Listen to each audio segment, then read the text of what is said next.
The first console I'm going to talk about is the Nintendo 64. As we can see from the front of the console, it's got 4 pad ports. You've got your power switch there, and you've got your reset. Also under this little hatch here, we've got the expansion, which gives the console an extra 4 megabytes of RAM. On the back of the console itself, obviously we've got this wonderful space here for your power pack, and we've got there for the RF adapter. The power pack is here, as we can see. And if I can find it, the RF adapter is here. It's just a little block thing with the cable being there for RF.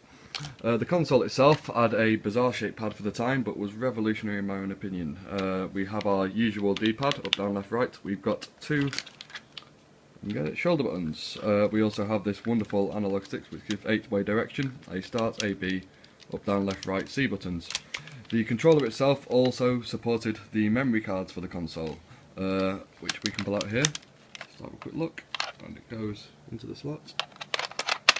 And so this feature will also let the console have a rumble pack feature, which unfortunately I don't have on me today.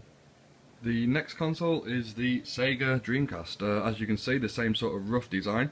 It's got 4-player multi-ports on the front. We've got a power button here, and we've got a reset button on the other side.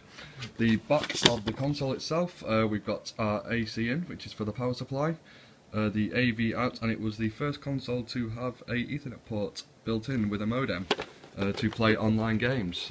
Just to quickly show you what else we've got. This is the RF port, which the console connected to.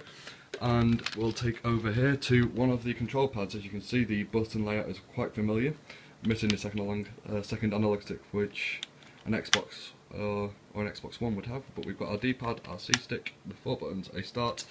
But this little screen thing here is fantastic. This is what was called a VMU, which is a virtual memory unit. It also stored all the save data for the games and also put mini games on the console itself.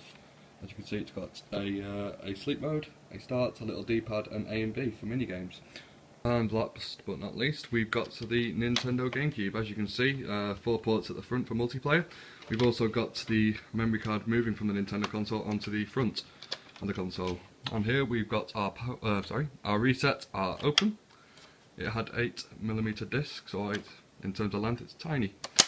And we've also got our reset button. On the back of the console itself, we've got our usual zoom in, AC out, and our power. The console itself, obviously these are one of the controllers. Again, it's a different design to what most people may have seen. You've got your D-pad, up, down, left, right. C-stick, which has now been put into a stick. Your B, A, Y and X. We've got 2 shoulder buttons on one side and another on another.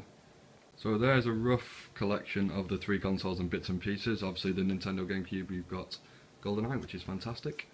And we'll go into handhelds.